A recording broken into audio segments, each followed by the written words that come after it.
Hello everyone, it's Rider here, and that's it. 2019's done for Transformers collecting. I very much doubt, today being the 29th, that I'll pick up a Transformer that rivals these toys that are in the top 10 now. So I thought I'd pull together and do this list. So let's talk about the rules. These are all either official Transformers products, third-party products, or representations of Transformer characters or toys. It has to be something that I've bought this year, but doesn't have to be released this year, and that's about it for the rules. I'm going to do some honourable mentions. There's going to be 5 of them, but I'll go through them all together.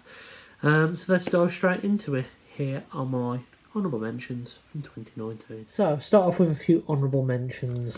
Clench here. I only picked him up on the 27th, present from my friend James. I haven't had time to appreciate him yet. He was so close to making the list because I haven't really picked up that many vintage Transformers this year, and vintage stuff is what I really truly love. I love G2, probably my favourite line of all, and he was so close to making it, but I just don't think I've given it enough love, and I've still got the new Toy Joy over it. So there you go. So him, Ironhide, he was my top Transformer of the first 6 months of 2019. So he was in there. A lot of we could put any Siege in there. Soundwave, an amazing laser beats flew off. An amazing robot mode, probably one of the best, but a terrible alt mode. Road Rage, she was given to me as a gift from my friend Dave Shotton, and it's amazing to be gifted a masterpiece figure. Amazing to be gifted anything, to be honest. But she was close. And very similar to Soundwave, really this Optimus should be in the top 10, but mine's got a QC problem with his leg being loose, and that's really taken the shine off it. But the sculpt of that is amazing. So these are all honourable mentions. Let's get into the top 10. So in 10th place we have Chug. I think it's a Transformers Collectors Club exclusive G2 breakdown. I really was shocked to see this figure. I think it was at TFN, I'm sure it was on the Toy Foo store.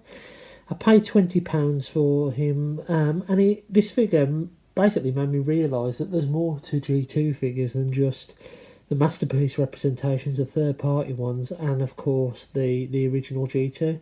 There were some Chug figures that were done in the G2 decor, and I'll never get a G2 G1 mould breakdown because they go for about 300 quid. I think one of them sold for 300 quid at TFN. It used to be Graham's. But this guy was there for 20 quid, and he was the last purchase on the Saturday. And I love him. I think he's great. He represents everything that I love about Transformers. I really like this mould, even though it's aged a little bit. And Sideswipe, who's the original owner of this mould, has been long since replaced by Siege and so on and so forth. So it's nice to still have a representation of this mould and to have him in G2 colours. So in 10th place we have Generation 2 Transformers Collectors Club. I think it was anyway. It might have been a BotCon. Actually, I think it was a BotCon exclusive breakdown. Okay, so in 9th place is Leader Class Siege Shockwave. This thing is amazing. It is the best Voyager figure, I think, in the Siege line. But that there lies the problem. It's a Voyager figure with some bump, charged at a leader price. And that's why it's so low down on the list. It should be really higher up, because this is the best Shockwave we've had in the main line, by far. It's an amazing figure. I like the secret gun mode. I don't mind all the extra stuff, but it doesn't really justify the leader price point. The highlight of this for me is this light piping. I mean, look at that eye glow. It's the best light piping we've had in the Transformer. I really like him. So at number 9 we have Siege Leader Class. It should be a Voyager Shockwave. Okay, so in 8th place we have the first third party on the list, and it is Fans Toys Rouge, or RC. I'm going to have to hold her up here because she's not going to stand on the sofa without heels. I haven't picked up many third party this year. In fact, I have only bought 4 all year, which is the reason why, as I said earlier, I'm including them in my main list. Previous years I've bought loads and been able to do top 10 lists just of third party. I've recently decided that I'm only going to really focus on picking up movie characters in third party. And Rouge or RC was one character I needed to fill the void. She was on Kapow Toys at TFN, and I really like her. I haven't transformed her. I have no intention to. These are purely statues in my collection, which some Transformers fans I know will be like, oh well, why didn't you just buy a statue? But you know what? I really like her. I like how I am approaching third party now, and she deserves to be in 8th place. So there you are, Fans Toys Rouge or RC.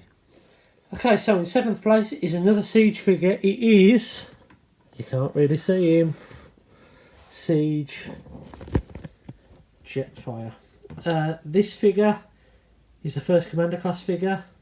I really like him. He's good. Is he worth the £70 price point? Probably not. Mine had a little bit of QC issues with all the armour bump that comes with him to make him look more G1 toy accurate. But he's a good toy. I hope we do get more Commander class figures. And I think my main issue with him, even though he's a great toy and a lot of fun, is that I'm not really a big fan of the character. But I wanted a Jetfire in my collection. He's too inaccurate. And I think he deserves 7th place. So, there you go. So just outside the top 5, this is kind of cheating a bit, but it isn't. It is the Siege. I'll have to put them back a little bit here. The Siege Seeker mould, because I've got 2 of them.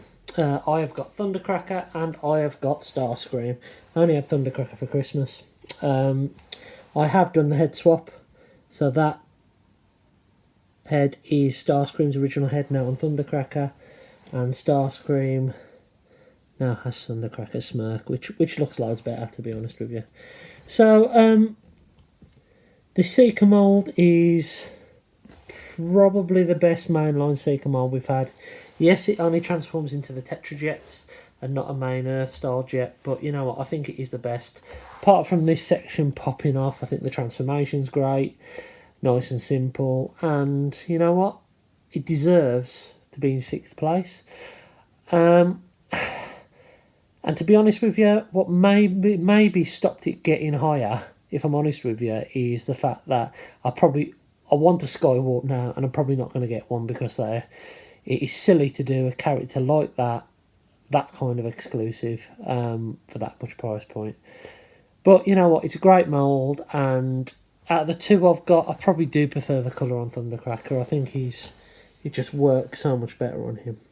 But in 6th place we have the Siege Seeker mould. So straight into the top 5 now, and a little bit of cheating here. It goes to a character rather than a toy, and I'll explain why.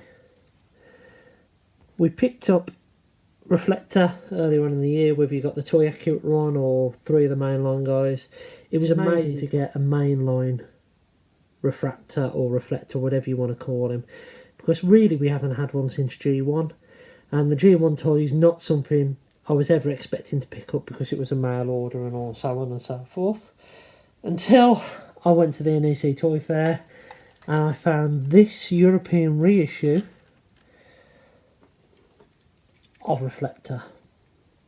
So yes, I know it's not an official Transformer, but this is the same mould. It's not a KO because it actually predates Transformers. This toy company, Sepirati I think it is, we're known for taking other toy lines and distributing them all around Europe, so it's not a KO. It actually predates Transformers 1983, so this is more of a distribution of the Microman line. But these 2 really were amazing for me because I never had a Reflector at all in my collection. This figure is solid, it's bulky, it holds together really well, has some great engineering for the stand and everything like that. But this, despite breaking on me when I took it out the box, it's amazing to feel G1 nostalgia, feel in a G1 mould that you've never held before. And that's why I think both of these deserve to go in at number 5. Now, should this one have been higher? Possibly, but I've only just picked it up.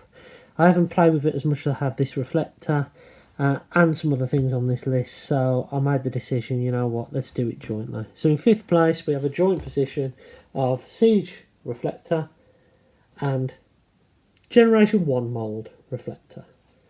Okay, so in 4th place, who are you going to call? Ectotron. I found this in the wild, and it's always great to find a toy in the wild. I found it in Toy Master in Burton-on-Trent. And I had no real desire to pick this up. And if I had bought it online, well, I had a chance to buy it online and I didn't. But seeing it there in the shop in the G1 packaging just really, really pulled on the nostalgia strings, and I bought it and I didn't regret it. Transformation's really cool, very, very similar, very clever to how they use Combined Awards Onslaught to actually make this guy into Ecto 1. I haven't displayed in Ecto 1 mode rather than Robot mode, simply because I wanted a Ghostbuster representation in my collection, and this ticks the box.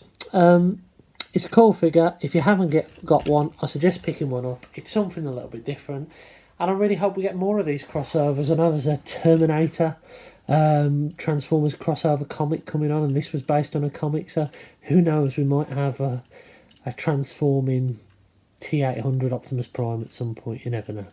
But for this year, for 2019, number 4 on the list is Ectotron. So top 3, and just missing out on 2nd place, and this was really close, is my 3rd party Optimus Prime. It is Transform Element Optimus Prime with the new head sculpt.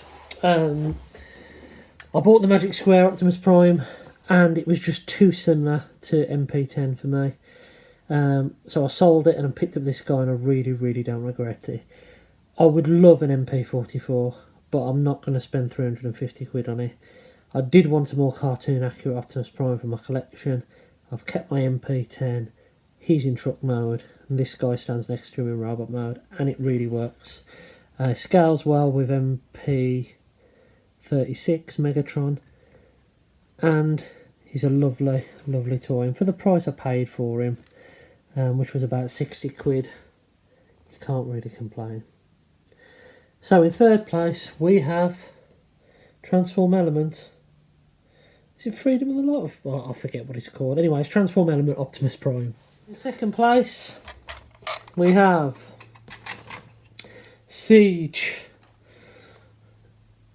Mega Supreme. This thing is huge, and as you can see, I've got him in base mode because me and my son have been playing with him with the Micromasters, which is pretty cool. I couldn't fit him in a shot if he was in robot mode anyway, but this thing is immense. It's got great playability, it's great in base mode, and the robot mode is probably the most solid of all the Titans that we've had so far. It was great again to be able to pick it up kind of off the shelf. I did order it from Smith's when I saw it was online and they had an offer on, but I could have easily just gone into a shop and picked one up. And the only reason I did it, as I say, was they had that 15 quid, £10 off if you spend 100 quid offer, and it was ending the day. I had none in my local shop, but they had some online, so I pulled the trigger. Amazing toy. I was gutted when it wasn't there at TFM when it was delayed. And this year, well, next year, 2020, could be the end of the Titans. Scorponok's really the last one. Unless we get a new Metroplex, then that's probably going to be me tapping out on these big Titans, because I'd have the majority of the ones that I really want. But in 2nd place, if you haven't got one, go and get one. It's Siege Mega Supreme. So finally, out of all the Transformers I bought this year, which isn't as many as previous years, the winner doesn't transform. It had to be 3A Bumblebee. Now this finished runner-up on my top 10 action figures of 2019 to the NECA T800 from the first Terminator film. This thing is gorgeous. It has the best sculpt out of all the Transformers I own. It feels alive. It has some amazing light up features. I've actually taken the batteries out now, unfortunately, because I didn't want to keep them in there and damage the electronics. Posability is amazing, and it's worth the sacrifice of not being able to transform. It's got some great accessories, hands, weapons, another mask, and I could easily dive straight into this line and pick up Optimus, pick up Soundwave. This thing is incredible. It's got some lovely weight to it, and was also my most expensive toy purchaser this year. It beat Omega by about £10, I think it was. So, well deserved number one. And I think you agree that it's a beautiful, beautiful figure. So, that's been my top 10 of 2019. So that's it. That's my top 10. Odd that a non-transforming robot is number one, but then again, when you feel and see the quality of that thing, there's no wonder why it's there in the number one spot. It's been a great year for collecting, and it's been a good year for me overall, because from a toy collecting point of view, because I've just not collected Transformers. I've collected other toy lines, and I've got real enjoyment out of them. I've started collecting a new toy line in Marvel Legends. And you know what? It's been a good year. I've got a lot of cool things, bought more things than probably I should have done. I've learnt some important lessons as well. I've moved on stuff that I haven't liked rather than hoarding it, in order to buy things that are better, that I do enjoy. So, what's made it into your top 10? Let me know in the comments below. If you want to do a reply video, then please do. I'm sure there's going to be loads of these batting about on YouTube and Instagram and everything like that. Finally, I am going to do one more video. And this video is regarding the best Transformer pickups of the decade. Now we're ending this decade, moving into the next one. And about 5-6 years ago, I started really collecting Transformers and toys again. So I want to share with you what my best pickups have been in that time. So look out for that video. I'll aim to do it around New Year's Eve or New Year's Day. Anyway, until next time, I've been Zort Rider. Hope you had a great Christmas, and I'll catch you again soon.